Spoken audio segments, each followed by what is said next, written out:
ये आज हम लोग साइंस साइंस का क्वेश्चन के ये पार्ट 2 हम लोग देखेंगे जो कि सेट नंबर 7 का था। हमने जो कल उसका आधा पार्ट हमने देख लिया है। अगर आप नए विद्यार्थी हैं, अगर आप नहीं देखेगा तो मेरे प्लेलिस्ट में जाकर उसको देख सकते हैं। चलिए अब हम यहाँ क्वेश्चन के ऊपर आते हैं। क्वेश्चन ये हम लोग का 23 नंबर का आता है कि सर्वदाता रक्त समूह किसको कहा जाता है। तो ओ वाला को मतलब कहती है सर्वदाता यूनिवर्सल डोनर कहा जाता है। वो अभी ओ में किसको कहा जाता है तो ओ निगेटिव वाला को कहा जाता है। ये चीज़ आपको याद रखना होगा। ओ निगेटिव वाला को ही सर्वदाता यूनिवर्सल डोनर कहा जाता है। जबकि यूनिसेफ मतलब एक्सेप्टर किसे कहते हैं, यानी कि सर्वग्राही को किसी को कहते हैं तो ए बी वाला को कहा जाता है। ए बी में कौन सा, तो ये ए बी पॉजिटिव वाला जो है उसी को ही कहा जाता है। बात यहाँ पे ब्लड ग्रुप की है, तो याद रखिएगा ब्लड ग्रुप के खोजकर्ता में कौन आते हैं तो लैंडस्टीनर और वीनर आते हैं। जबकि ब्लड ग्रुप का यानी कि ए बी और मतलब और ए बी और ओ ये वाला खोज का, जबकि एक रक्त का परिसंचरण होता है जो कि मतलब चलता है मतलब तो उसका फ्लो को किसने किया था उसको मतलब याद रखा विलियम हार्वे ने। रक्त परिसंचरण की खोज विलियम हार्वे ने किया था, लेकिन ग्रुप की खोज लैंडस्टीनर और वीनर नामक व्यक्ति ने किया था। अब थोड़ा सा यहाँ पे आप जान लीजिए रक्त क्या है, एक तरह से रुधिर क्या है आपका,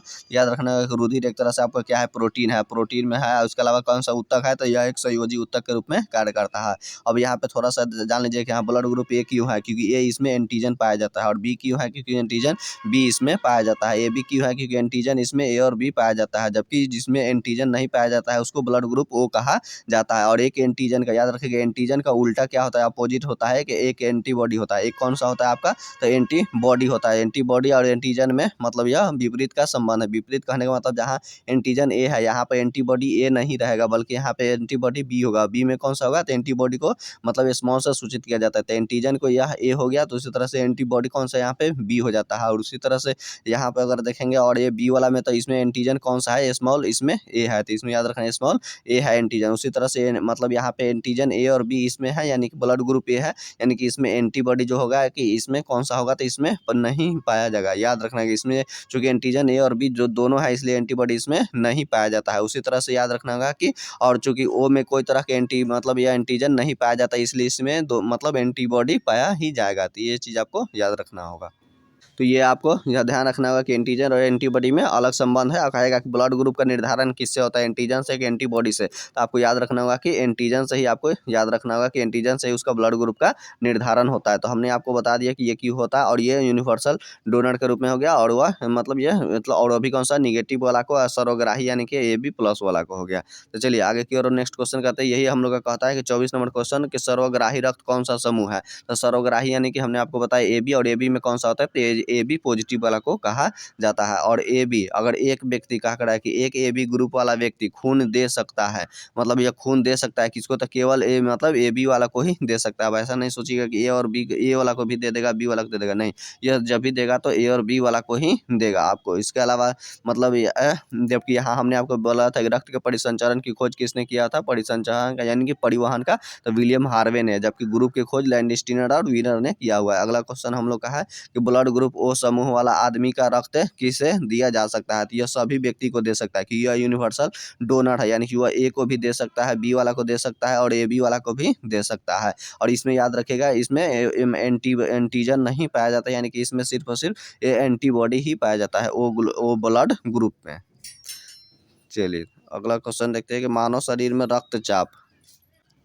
नेक्स्ट क्वेश्चन है हम लोग का 27 नंबर के, मानव शरीर में रक्तचाप निम्नलिखित में किसके द्वारा नियंत्रित होता है। तो याद रखना रक्तचाप यानी कि यह बीपी के बारे में पूछ रहा है। तो ये आपका इसका आंसर है कि आपको एड्रिनल ग्रंथि द्वारा यानी कि बीपी क्या होता है नियंत्रित होता है। इसको ही मतलब हिंदी में अधिविक कहा जाता है। तो ये हो गया एड्रिनल ग्रंथि। उसी तरह से यहाँ पे थाइमस देख लीजिए, स्टेनम के मतलब पीछे की तरफ में रहता है, जो कि प्रोटीन बनाता है। लगभग 14 से 15 साल के बच्चों को जब प्रोटीन की प्राप्ति नहीं होती तो ये थाइमस वहाँ पे क्या करता है। साथ साथ ये थायराइड ग्रंथि हो गया, यानी कि ग्रंथि जो सबसे बड़ा अंतःस्रावी ग्रंथि है, जो कि गर्दन के नीचे वाला भाग में वहाँ पाया जाता है। और यहीं से थायरोक्सिन हार्मोन निकलता है, जो कि हमें क्या करता है कि घेंघा नामक रोग नहीं होने देता है। चलिए और 28 नंबर क्वेश्चन हम लोग का कहता है कि इंसुलिन की कमी से कौन सा रोग हो जाता है। तो डायबिटीज रोग कहा जाता है। इसी को हिंदी में मधुमेह रोग कहते हैं, या फिर आम बोलचाल की भाषा में चीनी मतलब रोग कहते हैं। अब ऐसा नहीं है कि चीनी अगर हम आपको रोग कह दें तो शरीर में चीनी की मात्रा बढ़ जाती है, नहीं, बल्कि ब्लड में क्या होती है कि खून में क्या हो जाती है कि आपको ग्लूकोज की मात्रा बढ़ जाती है। ग्लूकोज यानी कि O6 मतलब इसको याद रखें C6 O6 O12 और H, ये ग्लूकोज होता है, यानी कि C6H12 और O6 होता है, यानी कि ये ग्लूकोज हो गया। तो इसको फ्रुक्टोज के भी नाम है, दोनों का फार्मूला एक ही होता है, तो याद रखना है कि ये ग्लूकोज, तो ग्लूकोज की ही मात्रा शरीर मतलब खून में बढ़ जाना ही आपको क्या कहलाता है, डायबिटीज कहलाता है, मधुमेह रोग कहलाता है। और ये इंसुलिन में कौन सा धातु पाया जाता है, तो जस्ता धातु पाया जाता है। और याद रखिएगा इंसुलिन कहाँ से स्रावित होता है, तो अग्नाशय से स्रावित होता है। अग्नाशय मतलब जिसे पैंक्रियाज कहते हैं अंग्रेजी में, और उसी से मतलब उसी से यह स्रावित होता है। एक लैंगरहैंस दीपिका होती है, लैंगरहैंस दीपिका में 3 सेल होते हैं, अल्फा, बीटा और गामा। हमने यहाँ पे आपको लिख दिया, यहाँ पे बीटा सेल से ही आपको क्या करता है, इंसुलिन निकलता है। हालांकि इंसुलिन अगर कम निकलता है, वो तो रेगुलर निकलता है, रेगुलर निकलता है तो क्या करता है कि हमारा मतलब ग्लूकोज की मात्रा को कंट्रोल करने का कार्य करता है, यही हमारा इंसुलिन। लेकिन अगर यही इंसुलिन अगर कम निकलने लगता है तो क्या होता है कि शरीर में हमारा ग्लूकोज की मात्रा बढ़ जाती है, जिसके कारण यह डायबिटीज रोग हो गया। अगर इंसुलिन ज़्यादा मात्रा में निकल रहा है तो हाइपोग्लाइसीमिया हो जाता है, हाइपोग्लाइसीमिया। उसी तरह से आपको याद रखना होगा कि ये अल्फा सेल से क्या निकलता है, तो अल्फा सेल से ग्लूकागोन निकलता है, जो क्या करता है कि आपको वो शरीर में ग्लूकोज की मात्रा को मतलब बनाए रखता है। यानी कि जैसे शरीर में ग्लूकोज की जरूरत पड़ती है तो ग्लाइकोजन को ग्लूकोज में बदलने का कार्य ये ग्लूकागोन ही करता है। और कहीं ना कहीं आपको शरीर में एक तरह से इंसुलिन कम निकलने लगता है, उस पर से ये अल्फा सेल क्या करता है, ग्लूकोज ज़्यादा बनाने लगता है, जिसके कारण आपको जल्दी डायबिटीज आपको रोग देखने को मिलती है। उसी तरह से गामा सेल होता है, गामा सेल से सोमेटोस्टेटिन निकलता है, जो सोमेटोस्टेटिन करता है, जो कि सभी मतलब भोज्य पदार्थ को क्या होता है, मिश्रीकरण करके वो सभी अंगों तक पहुंचाने का कार्य करता है। तो यहाँ से आपको याद रखना है, अल्फा सेल से ग्लूकागोन हो गया, बीटा सेल से आपका इंसुलिन हो गया, गामा सेल से आपको सोमेटोस्टेटिन हो गया, और इंसुलिन में आपको जिंक धातु पाया जाता है। और हमने बोला मतलब अग्नाशय, जिसे पैंक्रियाज कहते हैं, वह सबसे बड़ा मिश्रित ग्रंथि है। मिश्रित ग्रंथि कहने का मतलब है वो अंतःस्रावी और बाह्यस्रावी दोनों तरह के उसमें ग्रंथ मतलब देखने को मिलता है। जबकि लीवर क्या है, बड़ा बाह्यस्रावी सबसे बड़ा ग्रंथि है, जबकि अंतःस्रावी सबसे बड़ा अगर ग्रंथि है तो थायराइड है। तो ये चीज़ आपको याद रखना है। जबकि ये मिश्रित, यहाँ दोनों तरह से यह इसमें कार्य करता है। इसके अलावा यहाँ पे देख लीजिए ऑप्शंस के हिसाब से, ये एनीमिया हो गया, यानी कि खून आयरन की कमी से क्या हो जाता है कि एनीमिया हो गया, और अधिकता से आपका लौहमयता रोग हो जाता है, यानी कि सिडरोसिस हो जाता है। जबकि कैंसर के उपचार में कोबाल्ट 60 का प्रयोग किया जाता है। और कोबाल्ट किस में पाया जाता है, याद रखिएगा विटामिन B12 में आपको कोबाल्ट धातु पाया जाता है। उसी तरह से ये बेरी रोग विटामिन B1 की कमी से होता है। नेक्स्ट क्वेश्चन कहता है मानव शरीर में मतलब क्रोमोसोम मतलब गुणसूत्रों की संख्या कितनी होती है, तो याद रखिएगा 23 जोड़ा होता है, और उसका दुगना कर देता है कुल संख्या में तो आपको 46 हो जाता है। उसी तरह से आपका देखिएगा चूहा में कितना होता है, यानी कि ये राइट वाला में, तो उसको मतलब इसको कहा जाता है 40 गो होता है। उसकी तरह से एक मतलब हो जाता है कि एक माउस हो जाता है, माउस में 42 हो गया। और उसी तरह से ये गेहूँ में भी आपको 42 देखने को मिलेगा। उसी तरह से चिपैंजी हो गया, तंबाकू हो गया, आलू, उसमें टोटल 48 गुणसूत्र पाया जाता है। मच्छर में आपको कितना होगा, 6 हो गया। प्याज में आपको 14 होता है। तो ये सब कुछ गुणसूत्र है, VBI आपको यहाँ से याद रखना होगा। चलिए अगला क्वेश्चन की ओर बढ़ते हैं। मानव मूत्र का क्या होता है कि पीएच मान मतलब पीएच का कितना होता है, तो पीएच मान 6 होता है। तो यहाँ पे याद रखें मूत्र का पीएच मान 6 होता है, और यह कैसा होता है, तो अम्लीय होता है। और यूरोक्रोम के कारण उसका रंग कैसा होता है कि पीला रंग का होता है। उसमें कौन सा एसिड पाया जाता है, तो यूरिक एसिड पाया जाता है। और मूत्र का जो क्या होता है कि अमोनिया अंतिम रूप में किसमें बदल जाता है, कि यूरिया में बदल जाता है। और यही यूरिया फिर वापस बाद में अमोनिया में बदल जाता है, जो कि काफ़ी ज़्यादा गंध वगैरह देती है। तो ये चीज़ आपको याद रखना होगा। उसी तरह से पीएच मान चूंकि आया हुआ है, तो याद रखिएगा हाइड्रोक्लोरिक अम्ल का सबसे ज़्यादा पीएच मान होता है 1 से 2 मतलब हाइड्रोक्लोरिक अम्ल का होता है। नींबू का पीएच मान कितना होता है, तो 2.2 होता है। उसके बाद शराब का 2.8 होता है। मूत्र का आपका 6 हो गया। उसके बाद दूध का कितना होता है, 6.4 होता है। लाड़ का 6.5 होता है, लाड़ का 6.5 होता है। और इसी तरह से आपका रक्त का कितना होता है, 7.4 होता है।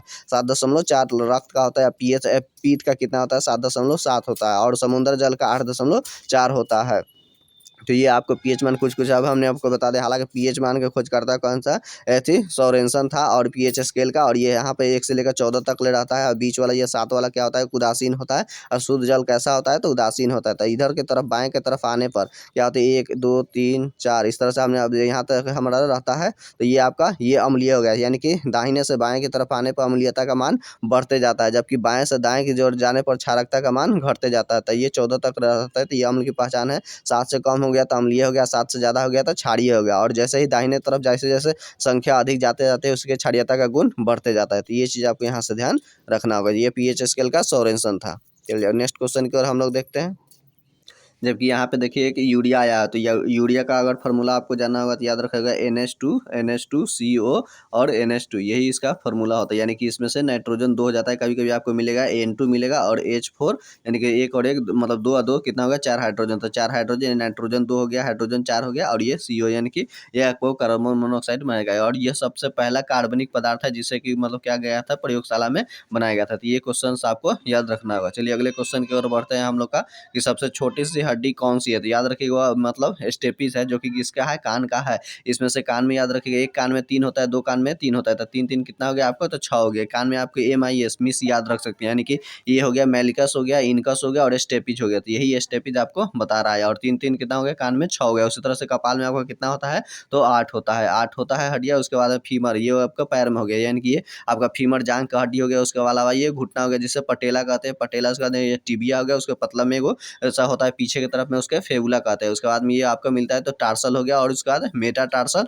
मेटाटार्सल। उसके बाद यहाँ से आपको मिल जाता है फ्लेंजिज, यानी कि ये उंगली का हो गया, फ्लेंजिज यानी कि उंगलिस का हो गया। तो देखिए आपको फीमर एक हो गया, उसके बाद पटेला एक हो गया, और उसके बाद टिबिया और फेबुला यहाँ पे 2 हो गया, और टार्सल के पास में यहाँ से 7 गो रहता है। मेटाटार्सल में आपको 5 हो गया, फ्लेंजिज में आपको 14 हो गया। इस तरह टोटल मिलाकर इसमें से एक पैरों में आपका 30, तो 2 पैरों में आपका 30 30 कितना हो गया, तो 60 हो गया। हमने किसके बारे में हमने उसमें बताया है इसके पहले वाला पार्ट 1 में। अब यहाँ पे देखिए कसेरू कहता है, कसेरू दंड होती है, यानी कि पीठ के जो हड्डी होती है, यानी कि आपका क्या होगा कि ये पीठ के ये बीच वाला हड्डी जाती है। तो याद रखना कि यही कसेरू दंड हो गया। कसेरू दंड, दंड मतलब यानी कि लाठी होता है, यानी कि ये काफी मतलब ये भी उसी के समान रहता है लंबा। तो याद रखना होगा कि ये भी उसी की तरह से लंबा रहता है। तो ये वाला आपका कसेरू दंड हो गया। अब ये जन्म के समय कितना होता है, तो टोटल याद रखना है 33 होता है, लेकिन युवा अवस्था में जाते जाते ये कितना हो जाता है, तो 26 गो हो जाता है। तो ये जरूर रखना। और इसी मेरुदंड के आपको पीछे में क्या रहता है, यानी कि उसके पीछे में मेरु रज्जु होता है। मेरु रज्जु, रज्जु मतलब रस्सी, यानी कि उस पर स्पाइनल कोड कहा जाता है। तो उसके जस्ट पीछे ही वो अभी रहता है।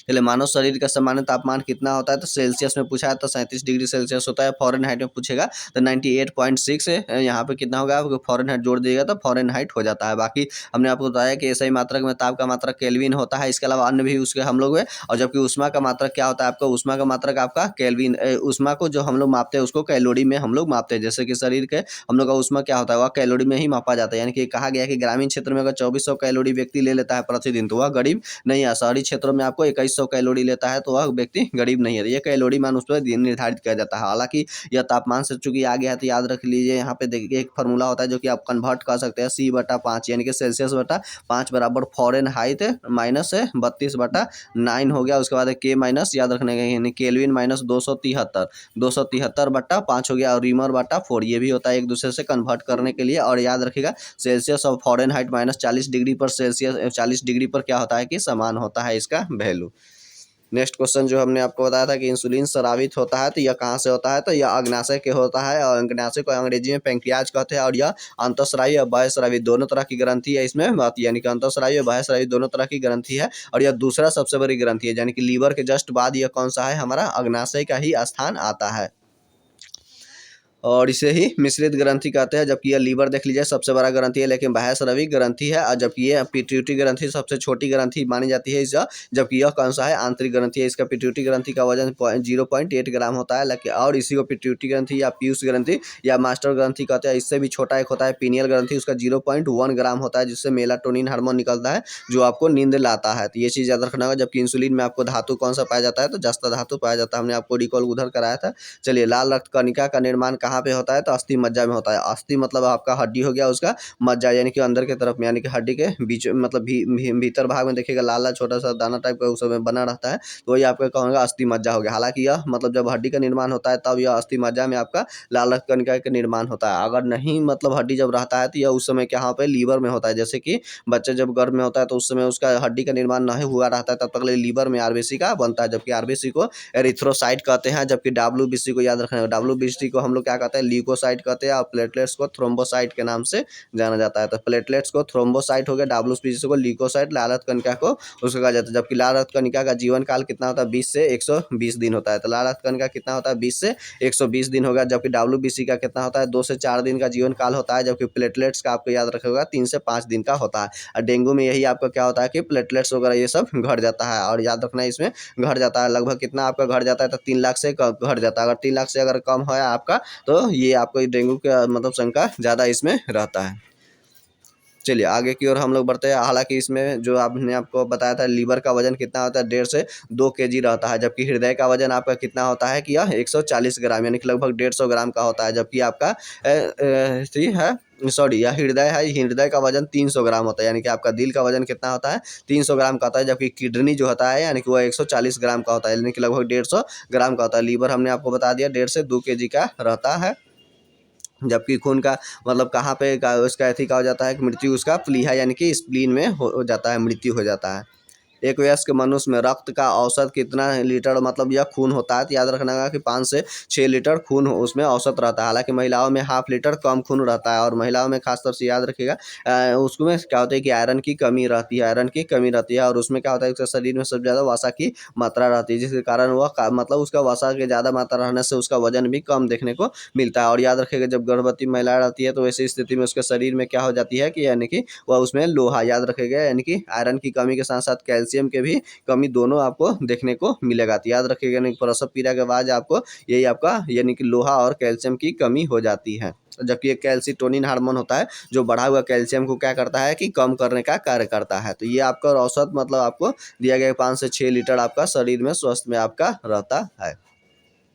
जबकि लाल रक्त कणिका का आकार कैसा होता है, तो गोलाकार होता है।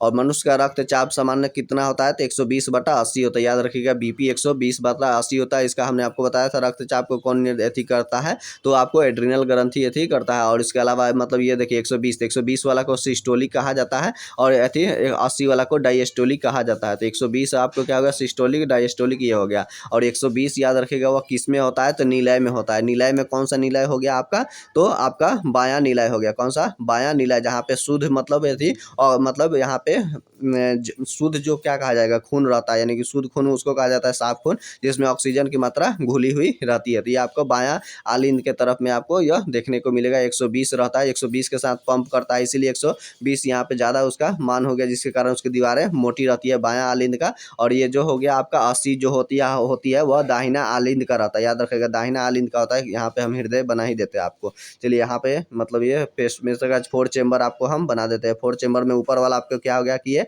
आलिंद हो गया, नीचे वाला क्या हो गया आपका निलय हो गया। उसी प्रकार से ये वाला आपका राइट यानी कि ये दाहिना आलिंद हो गया, और ये वाला आपको बायां आलिंद हो गया। उसी तरह से ये आपको ये दाहिना वाला निलय हो गया और ये बायां वाला निलय हो गया। तो 120 यहीं पे रहता है, ये बायां वाला के पास में रहता है। जबकि 80 जो आता है वह दाहिना आलिंद में यहाँ से आता है, ट्राइकास्पेड वाल्व के द्वारा बायां। पहले देखिए शरीर से क्या करता है कि शरीर से खून को आता है दाहिना आलिंद में, दाहिना आलिंद में आता है तो 80 के एथी में स्पीड में आता है, और यहाँ से ट्राइकास्पेड वाल्व के द्वारा यह दाहिना निलय में आता है। दाहिना निलय से क्या होता है कि पंप करता है, तो पंप के बाद यह कहाँ चला जाता है, तो फेफड़ा में चला जाता है। फेफड़ा में शुद्ध होने के बाद फेफड़ा से क्या होता है कि CO2 मतलब फेफड़ा को दे देता है, जो सांस द्वारा बाहर चला जाता है, और साथ साथ वो ऑक्सीजन लेकर के वह खून मतलब शुद्ध होकर कहाँ पे आता है कि वह बायां आपका आलिंद में आता है। बायां आलिंद के बाद बाइकास्पेड बल्ब के द्वारा आपका इसमें बायां निलय में आता है, और बायां निलय के साथ में यहाँ से पंप होता है तो पूरा शरीर में शुद्ध खून चला जाता है। तो याद रखना है कि शुद्ध खून सो हमारा यहाँ पे 120 में बायां निलय में होता है। उसी तरह से एक आपको कहीं पे मिलेगा कि आपको धमनी का, तो याद रखिएगा धमनी जो होता है, धमनी में शुद्ध खून पाया जाता है, यानी कि शुद्ध यानी कि उसमें ऑक्सीजन की मात्रा घुली हुई रहती है। और जबकि मतलब जबकि सीरा में याद रखेगा, सीरा में आपको कौन सा रहेगा अशुद्ध खून, यानी कि उसमें खून में आपको CO2 की मात्रा घुली हुई रहती है। लेकिन फुसफुस सीरा कहेगा तो उसमें शुद्ध खून मिलेगा आपको। उसी तरह से अगर धमनी न करके आपको फुसफुस धमनी कह देगा या पल्मोनरी धमनी कहेगा तो उसमें आपको क्या होगा कि अशुद्ध खून देखने को मिलेगा, यानी कि CO2, यानी कि जस्ट उसका अपोजिट में उसका हो जाता है। ये मतलब मुख्य रूप से छोटा छोटा याद रख लीजिए। हालांकि हाँ, जब ये पंप करता है तो याद रखिएगा ये हृदय जब पंप करता है तो दाहिना आलिंद के पास ही पंप करता है। तो यहाँ पर क्या करा जाता है, पेसमेकर यहीं पर लगा दिया जाता है ताकि यह हृदय पंप कर सके, जिसके कारण इसमें से ब्लड का क्या होगा कि मतलब इसमें से फ्लो हो सके। इसीलिए जब इसमें खून नहीं जा पाता है तो क्या होता है कि हार्ट अटैक आ जाता है, व्यक्ति की मृत्यु हो जाती है। तो पेसमेकर आपको हमेशा पूछता है कहाँ लगाया जाता है, तो दाहिना आलिंद की तरफ में पेसमेकर लगाया जाता है। और हृदय की आवाज़ कैसी होती है, तो याद रखिएगा हृदय की आवाज़ मतलब कैसी होती है, तो लब डब होती है। कैसा होती है, लब डब की आवाज़ होती है। लेकिन हृदय में अगर छेद हो जाता है, दिल में छेद हो जाता है, तो आपको मुर मुर का याद आएगा। कैसा आएगा आवाज़, तो मुर मुर। हमने आपको बताया था कि मुर मुर का इसमें से आवाज़ आता है। ये आपको उससे कुछ याद रखना होगा। चलिए रक्त को जमने में कौन सा प्रोटीन उपयोगी होता है, तो फाइब्रिनोजिन होता है, रक्त को मतलब जमाता है। कहीं पे कट फट जाता है तो याद रखिएगा 2 से 4 मिनट में खून क्या कहता है कि जमने लगता है, तो जम जाता है, जमाने का कार्य यही फाइब्रिनोजन ही करता है, जो कि ऑक्सीजन से संपर्क करता है तभी जाके यह बना पाता है। उसी तरह से शरीर के अंदर लिक्विड के रूप में रखने का कौन कार्य करता है, तो हिपैरिन जो है प्रोटीन है वही करता है, जबकि हिपैरिन या फाइब्रिनोजन दोनों का निर्माण कहाँ पे होता है, तो आपको लीवर में ही होता है। और ये यहाँ पर आप देख रहे हो कि राइजोबियम लेग्यूमिनस मतलब यह किस में पाया जाता है, तो यह एक बैक्टीरिया है जो कि दलहनी पौधा के जड़ों में पाया जाता है। चलिए, अब शरीर में हीमोग्लोबिन का कार्य क्या है, तो यह क्या है कि ऑक्सीजन का परिवहन है। तो यह हीमोग्लोबिन का क्या कार्य है कि आपको ऑक्सीजन का परिवहन, यानी कि लाल रक्त कणिका ही क्या करता है कि अपने साथ में यह उसको लेकर जाता है ऑक्सीजन को, और ऑक्सीजन में लाल रक्त कणिका को, हालांकि एक बार पूछता है कि आपको ऑक्सीजन कौन ले जाता है, तो आपको आरबीसी लेकर जाता है, और गहराई में पूछेगा तो कहेगा कि मतलब ऑक्सीजन कौन लेकर जाता है, तो आपको हीमोग्लोबिन लेकर जाता है। और हीमोग्लोबिन के कारण ही मतलब खून का रंग कैसा होता है, तो लाल रंग आपको देखने को मिलेगा। उसी तरह से चूंकि ऑक्सीजन ले जा रहा था, शरीर में एक होता है माइटोकॉन्ड्रिया, जिसको मतलब इसको पावर हाउस का मतलब सेल का पावर हाउस कहा जाता है। यहीं पे ऑक्सीजन वगैरह सब उत्पादन होता है, जो बढ़ाते जाता है ग्लूकोज वगैरह, तो यहीं सब टूट जाता है, जो कि सारे शरीर को यहाँ से पहुँचाता है। लाइसोजाइम एक बैक्टीरिया होता है, याद रखिए, ये मुंह से निकलता है। लाइसोजाइम लार के मतलब जैसे मुंह में होता है, ये लाइसोजाइम बैक्टीरिया को मतलब खत्म करने का कार्य करता है। जबकि रक्त लापता, यानी कि यह खून की कमी से, जब शरीर में खून की कमी हो जाती है तो एनीमिया रोग हो जाता है, उसी को हिंदी में रक्त लापता कहा जाता है। जबकि अधिकता से लौहमयता यानी कि सिडरोसिस हो जाता है। चलिए, नेक्स्ट क्वेश्चन है कि हम लोग का हीमोग्लोबिन को उपस्थिति होती है, मतलब तो याद रखेगा। तो क्वेश्चन कह रहा है कि हीमोग्लोबिन में उपस्थित कौन सा धातु रहता है, तो इसमें से लोहा धातु रहता है। जबकि हमने आपको बताया था कि इंसुलिन में कौन सा रहता है, तो जिंक धातु आपको इंसुलिन में मिलेगा। जबकि याद रखिएगा, कॉपर के अधिकता से विल्सन रोग हो जाता है, और उसी तरह से कॉपर के अधिकता से विल्सन रोग हो जाता है। एल्कोहल के अधिकता से सिरोसिस हो जाता है, सिरोसिस होता है। नाइट्रेट की अधिकता से आपको क्या होगा कि बुल्लू बेबी सिंड्रोम देखने को मिलेगा। उसके अलावा पारा पीने से आपको क्या हो जाता है कि मीना माता रोग देखने को मिलेगा। और इसी तरह से अब बात कर दे, यहाँ पे कोबाल्ट आ गया था। कोबाल्ट हमने आपको रिकॉल कराया था कि इसका प्रयोग मतलब है कैंसर में किया जाता है। कोबाल्ट का अगर अयस्क की बात करेंगे तो इसका स्मेल्टाइट है। कौन सा है? स्मेल्टाइट, इसको याद रख सकते हैं। इसमें स्मेल्टाइट इसका अयस्क होता है। उसी तरह से कॉपर का मतलब अयस्क कई तरह से होता है। कॉपर का अयस्क में जैसे हो गया कि आपको चाल्कोपाइराइड्स हो गया, चाल्कोपाइराइड्स यानी कि मतलब उसको कहा जाता है CuFeS2 ये चाल्कोपाइराइड्स हो गया। कॉपर गलांस हो गया, कॉपर गलांस Cu2S को कहा जाता है। और उसके अलावा क्यूपराइट को, यानी कि क्यूपराइट Cu2O, यानी कि इसको क्यूपराइट कहा जाता है। तो ये सब कॉपर का ही हमने आपको बता दिया। और उसके अलावा यहाँ पे भी आयरन का भी अयस्क होता है। तो आयरन का अयस्क में आपका हेमेटाइट हो गया। हेमेटाइट का मतलब Fe2O3 आपका हेमेटाइट हो गया। उसी तरह से मैग्नेटाइट होता है, तो मैग्नेटाइट Fe3O4 होता है। और इसके अलावा सीडेराइट भी होता है। सीडेराइट यानी कि Fe2CO3 ये हो गया आपका सीडेराइट का फॉर्मूला होता है। उसके बाद में काओलिन भी आपका आयरन का ही अयस्क होता है। तो ये सब आपको इसमें से हमने आपको बता दिया। हालांकि यह मुख्य रूप से कॉपर कैसा मतलब एथी रहता है, तो यह कॉपर जो होता है वायुमंडल के सल्फर से संयोग करके यह कॉपर एथी कार्बोनेट साथ साथ कॉपर हाइड्रोक्साइड भी निर्माण करता है, जो कि कैसा रंग का होता है, तो हरा रंग का होता है। तो इससे जुड़े हुए हमने देखा कि आपने साइंस से क्वेश्चन जुड़ा हुआ जितना था हमने रिकॉल कराया, जो कहीं ना कहीं आपको एग्जाम्स में आते रहते हैं। और एग्जाम में आपको अक्सर वही क्वेश्चन आते हैं जहाँ से आपको छूट जाते हैं, क्योंकि उसके आसपास से क्वेश्चन बनाए जाते हैं आपके एग्जाम में, परंपरागत जो क्वेश्चन रहते हैं। तो चलिए मिलते हैं नेक्स्ट वीडियो के साथ में, और नए मतलब सेट के साथ, सेट नंबर 8 के साथ में। तब तक ले मिलते हैं। जय हिंद।